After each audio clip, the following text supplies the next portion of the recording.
Hello everyone. எனக்கும் இந்த bike என்ன பிரச்சனைனே தெரிலங்க. ஸோ இப்போ தான் பார்த்தீங்கன்னா ஒரு ஆஃப் ரோடு, ஒரு பெரிய ஆஃப் ரோடெலாம் இல்லை, ஒரு சின்ன ஆஃப் ரோடு தான். இதில் என்ன பிரச்சனைனா பைக்கில் பிரச்சனை இல்லை, அடுத்து பார்த்தீங்கன்னா இப்போ பிரேக்கிங்கில் பிரச்சனை. ஸோ பேக்கில் பிரேக் ஃபெயிலியர் நினைக்கிறேன். சுத்தமாக பிடிக்கவே இல்லை.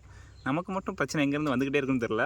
பேக் ஃபெயிலியர் சுத்தமாக போயிடுச்சு, கொஞ்சம் கூட பிடிக்கல. ஸோ நெக்ஸ்ட்டு பார்த்தீங்கன்னா இதை போய் மாட்டுறது தான். அதுக்கு அடுத்து பக்கத்துலேயே பார்த்தீங்கன்னா இந்த டயருமே போயிடுச்சு. ஸோ இதுவுமே ஒன்று மேக்ஸிஸ் அவ்வளோ எம்ஆர்எஃப் டயர் போடணும். ஸோ எது போல் நீங்களே கீழே ஒரு கமெண்ட் போட்டு விடுங்க.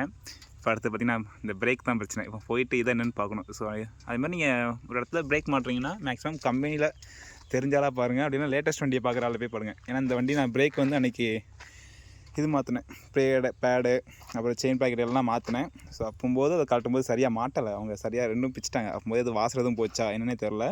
நான் ஒரு 2 டேஸ் முன்னாடி தான் கவனித்தேன். ஸோ இன்றைக்கும் ஆஃப் ரோடில் சுத்தமாக பிரேக் பிடிக்கவே இல்லை. ஸோ எப்போதுமே பிரேக்கெல்லாம் பிடிக்குதான்னு பார்த்துட்டு சேஃபாக போங்க.